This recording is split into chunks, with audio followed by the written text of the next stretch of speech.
Thibaut, qu'est-ce que le donjon pédagogique? Alors le donjon pédagogique, c'était un nouveau concept de cours qu'on a imaginé en 2006 et 2007 avec Jean-Charles Marty. On était parti de deux constats.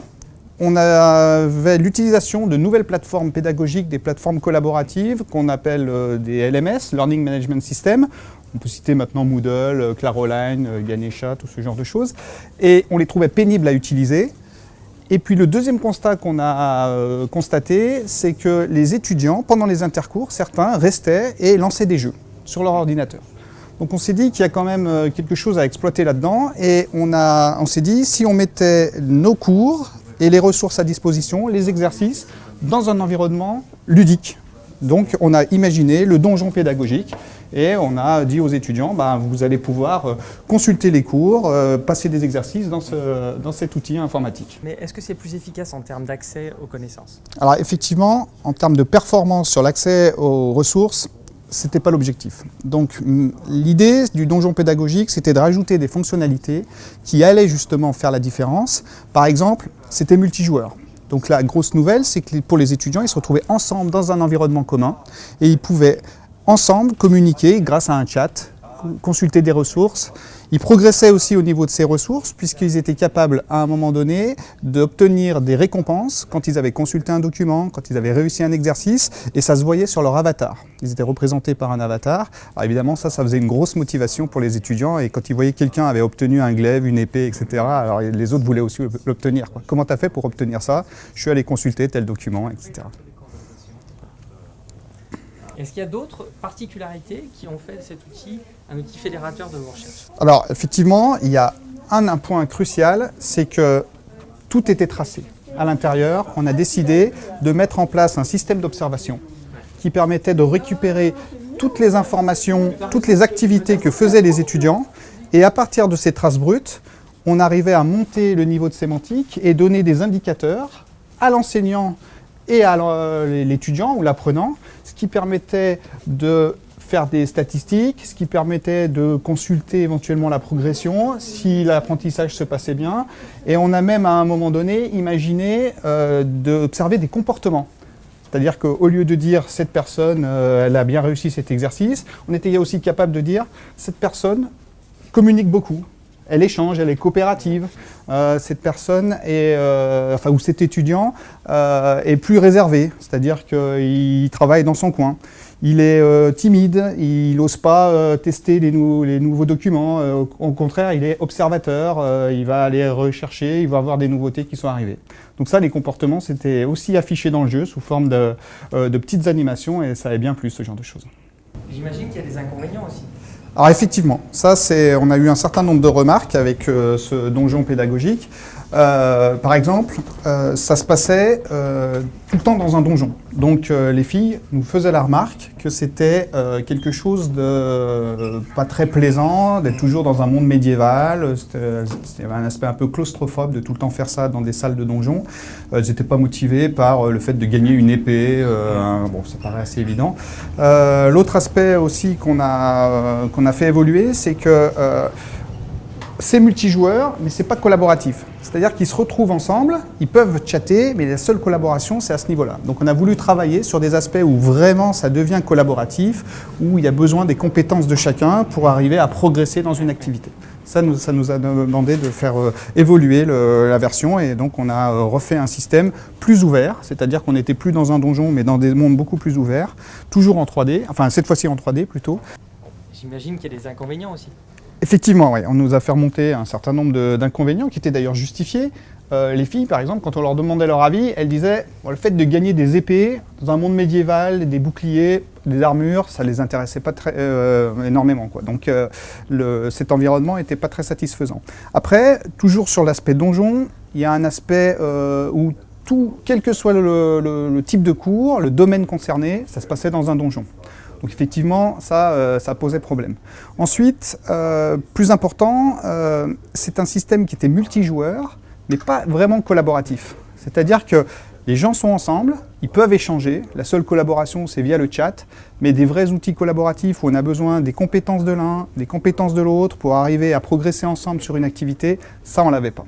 Donc, on a fait évoluer le donjon pédagogique et on a créé un nouvel environnement en 3D qui se passe cette fois-ci beaucoup plus ouvert, c'est-à-dire dans des îles, sur des terres un peu plus ouvertes, avec différents environnements graphiques. Et cette fois-ci, ça s'appelle Learning Adventure et donc on a repris un certain nombre de choses dans cet esprit-là. Est-ce que tu peux nous parler des métriques et comment est-ce qu'on peut les utiliser pour évaluer avec les jeux sérieux? Alors effectivement, une métrique, ça désigne une unité ou un indicateur de mesure qui va permettre d'évaluer l'efficacité d'une activité. Et évidemment, pour nous, dans notre cas, l'activité, c'est l'activité pédagogique, les comportements, les réussites à un exercice. Alors techniquement, ça s'utilise à partir des traces, puisque les traces brutes vont nous permettre de calculer ces indicateurs, ces métriques, et de deviner ensuite, par exemple, d'en déduire le temps que met un étudiant pour réussir une activité, le comportement qu'il a, le choix, les stratégies qu'il a mis en place, etc. Alors, notamment, on a utilisé cette année dans le domaine médical ce genre de choses. On a mis en place un outil pour les hospice services sous forme de serious game. Et donc là, on mesure le niveau de germes. Donc c'est pour vérifier les maladies nosocomiales, enfin pour éviter d'avoir des maladies nosocomiales qui se développent. Et donc pour vérifier ça, il y a un certain nombre de bonnes pratiques qui doivent être faites tout au long du jeu. Et donc en fonction de la réussite, on a un petit bonhomme vert ou un petit bonhomme rouge qui apparaît. Alors on a des aspects dynamiques tout en haut qui au cours du jeu nous donnent l'information en nous disant là vous avez réussi, attention le niveau de germe monte, etc. Donc c'est calculé dynamiquement grâce aux traces, cette métrique-là. Et puis à la fin, on peut avoir une synthèse qui nous dit regardez, vous avez fait baisser là parce que vous êtes vous avez travaillé correctement, puis ensuite c'est remonté parce que vous avez répondu au téléphone et il ne fallait pas à ce moment-là. Voilà, Donc ça, c'est des outils très récents. Et que penses-tu de la mise en garde de Gilles Brougère? Si on évalue avec le jeu, on dilue le jeu. Ça, effectivement, c'est un risque qu'on constate constamment avec la phase d'évaluation et une partie qui pose problème. Alors nous, je ne dirais pas qu'on a résolu le problème parce que ça se passe toujours, mais on a choisi d'avoir une approche role-play game, ce qui fait que les étudiants sont avec un avatar, qui fait que ça dissocie. Ils n'ont pas l'impression d'être évalués eux-mêmes. Donc ça, c'est déjà une réussite parce qu'on s'aperçoit au bout de quelques minutes que les étudiants, grâce au chat, on voit qu'ils ne pensent plus du tout à être évalués, ils se comportent naturellement à l'intérieur du jeu. Ok, mais alors quels sont les moyens que vous utilisez maintenant pour évaluer? Alors justement, pour éviter ce problème de l'évaluation, par exemple le QCM qui arrive systématiquement, il y a beaucoup de recherches qui sont menées, on n'est pas les seuls actuellement à travailler sur l'évaluation implicite. Alors là encore, à partir des traces, on analyse le comportement, on regarde ce que font les autres et on essaye d'en déduire sans que la personne se rende compte qu'elle est évaluée, où elle en est de sa progression et éventuellement on va arriver à adapter, à lui donner des exercices particuliers. On l'avait déjà fait dans le donjon pédagogique cette chose-là en proposant un téléporteur qui va donner des nouveaux exercices à quelqu'un qui est en avance. Donc il voyait apparaître ça, il pouvait aller faire des exercices un petit peu particuliers. Donc la question, c'est de savoir comment est-ce qu'on peut transformer une activité quelconque en jeu. Alors justement, tout l'art du serious game est là. Cette activité, ça s'appelle la ludification, on appelle ça aussi gamification, et il y a une grosse difficulté justement à rendre cohérent un savoir métier et à l'intégrer de manière satisfaisante à l'intérieur d'un jeu. Donc tout ça, c'est la scénarisation qui va être mise en place. On distingue en général une scénarisation pédagogique, puis une scénarisation ludique, voire même de l'observation ensuite sur les traces, un scénario d'observation. Et on a beaucoup travaillé sur ces aspects-là au niveau des modèles qu'on a faits. Est-ce que peut-être dans ce contexte-là, tu pourrais nous parler du projet Moplic? Alors exactement, voilà, Moplic, c'est un travail qui a été fait par Bertrand Marne. Son objectif, lui, il s'était rendu compte qu'au niveau de la scénarisation, on a les enseignants la plupart du temps, même si c'est eux-mêmes qui ont conçu l'activité pédagogique, voulait la faire évoluer, c'est-à-dire que telle activité, on veut la mettre avant, etc. Donc lui, il a proposé un modèle en pensant ça systématiquement flexibilité, en voyant une activité comme une activité qui a des prérequis, des entrées, et puis des résultats.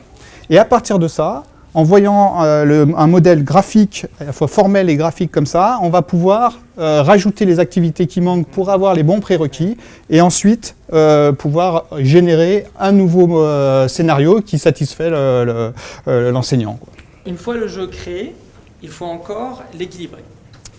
Alors ça, effectivement, c'est un réel problème actuellement dans tous les jeux sérieux, c'est-à-dire que très souvent, on a soit un jeu qui est très pédagogique, mais pas très fun. Hein, c'est un peu la critique qui est faite. Puis des fois, c'est l'inverse, c'est-à-dire qu'on s'éclate bien, on joue, mais on n'apprend pas grand-chose. Donc ce problème-là, on essaye de le résoudre, d'équilibrer ce genre de choses. C'est souvent lié à la motivation, d'ailleurs, hein, pour que les gens continuent à avancer dans le jeu et que la motivation ne tombe pas.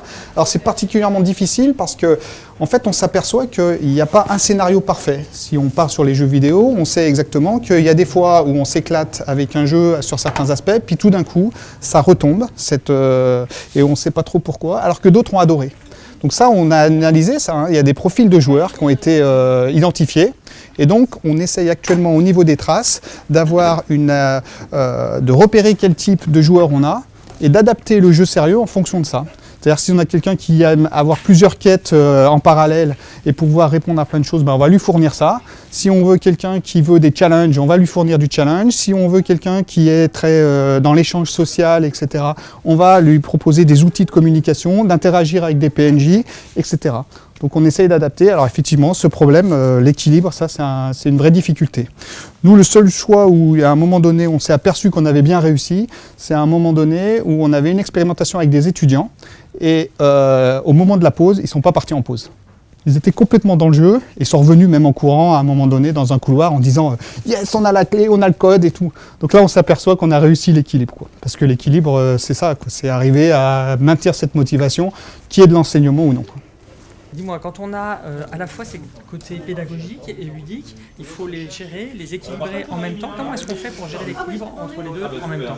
Alors ça, c'est une vraie difficulté. Effectivement, on a notamment le jeu Réfraction sur lequel on s'est penché, qui avait une particularité, c'est d'un certain nombre de niveaux qui sont spécialisés sur l'étude des fractions, pour apprendre les fractions.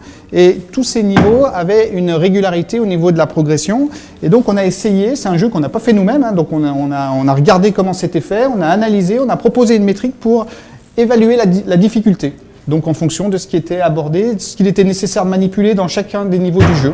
Et à partir de ça, on est arrivé effectivement à repérer, grâce à cette métrique, que ce jeu, Réfraction, est particulièrement bien fait. Bon, ils en sont à la 2e version, donc ça veut dire que ça a été quand même étudié plusieurs fois, ils avaient sans doute eu des retours.